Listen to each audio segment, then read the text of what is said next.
Hola, muy buenas noches. Mi nombre es Freddy Dari Miranda Mariscal de la carrera de Ingeniería de Alimentos de la aula 3. Vamos a hablar sobre la evolución y la diversidad de la vida.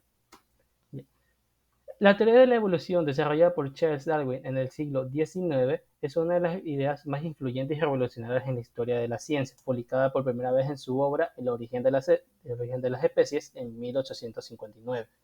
Esta teoría sostiene que las especies cambian con el tiempo a través de un proceso llamado selección natural. Este mecanismo explica cómo las variaciones hereditarias que favorecen la supervivencia y reproducción de los organismos se acumulan a lo largo de las generaciones, dando lugar a la diversidad de formas de vida que observamos hoy. La evolución biológica es un proceso fundamental que explica la diversidad de la vida en la Tierra. A lo largo de millones de años, los organismos han cambiado y se han adaptado a distintos entornos, dando lugar a la enorme variedad de especies que existen en la actualidad. Algunos puntos que pueden estar en la parte de la teoría de la evolución de las especies son las siguientes, que son las especies animales y vegetales no tienen una existencia fija, sino que están en un constante cambio. La vida es una lucha permanente por la existencia y la supervivencia. La evolución de las especies necesita un largo periodo de tiempo. Los cambios no se observan en pocos años. Las especies que se adaptan mejor a los cambios permanecen y se reproducen. Las que no lo logran desaparecen. Los cambios que se dan en las especies no son provocados por un dios o por la búsqueda de la perfección. Lo que quiere decir esto es que en esta parte hay algunos puntos para lo que es la evolución de una especie, ya sea el más fuerte sobrevive mientras que el más débil a lo largo del momento va desapareciendo, se va extinguiendo, y algunos sí, y también por ejemplo de que algunos animales no están, o sea, tipo algo fijo, sino que están en un constante cambio, como dije en el primer punto, que está en una constante evolución, ya sea de sus hábitos, lo que come, etc. Ya, ahora vamos a hablar sobre el proceso evolutivo de las bacterias.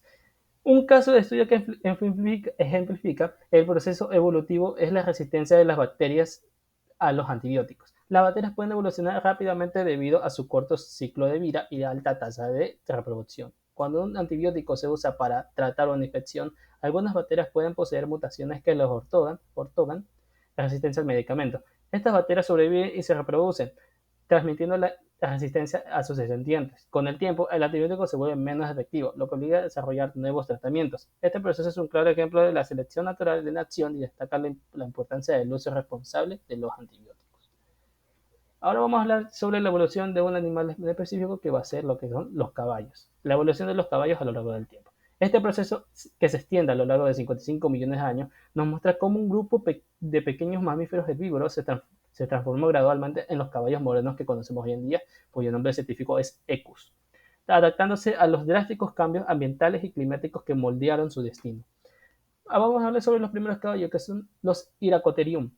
Estos animales eran del tamaño de un perro pequeño, medían alrededor de 30 o 40 centímetros de altura. Su dieta estaba basada en hojas y vegetación blanda. Otra especie de caballo, los Pliohippus, se consideró el primer caballo monodáctilo, con un solo dedo funcional. Tenían patas aún más largas y fuertes, perfectas para la velocidad y la resistencia en terrenos abiertos. Sus dientes estaban completamente adaptados para una dieta compuesta casi exclusivamente de pasto. Aunque algunos fósiles muestran variaciones en los dedos, este animal se parece mucho a los caballos modernos. Ahora vamos a hablar sobre la influencia de los factores ambientales. En el periodo inicial, hace 55 y 37 millones de años, durante el Eoceno, el clima era cálido y húmedo, con densos bosques que lo cubrían gran parte de América del Norte. Aquellos bosques que ofrecían refugio y alimentos blandos, lo que favoreció a animales pequeños con poca capacidad para recorrer larga distancia. Transición a pastizales hace 24 millones de años. A medida que el clima global se enfrió y se volvió más seco, los bosques comenzaron a retroceder, siendo reemplazados por vastos pastizales. Este cambio obligó a los ancestros del caballo, como el Parahippus, a adaptarse a terrenos más abiertos.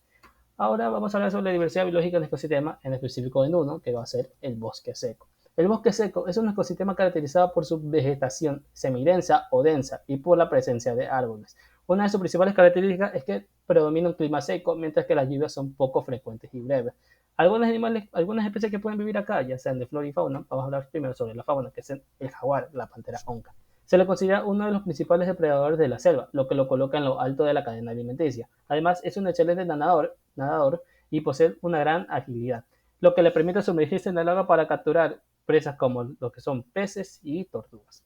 Ahora vamos a hablar sobre una especie de la flora, el árbol del caucho. Es un árbol de la familia de las Euphorbiaceae que pueden alcanzar entre 20 y 30 metros de altura, aunque en casos excepcionales pueden llegar hasta los 45 metros. Su tronco es recto y cilíndrico, con un diámetro de 30 a 60 centímetros, y su madera es blanca y ligera.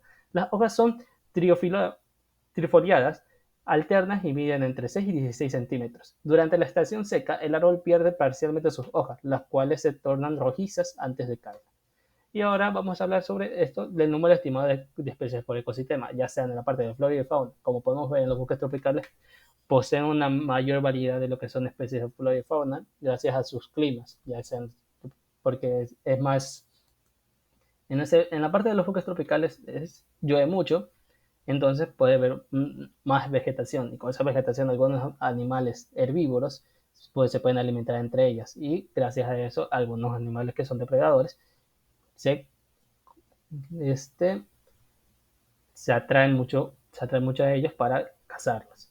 En el segundo puesto pues, está el arrecife de coral.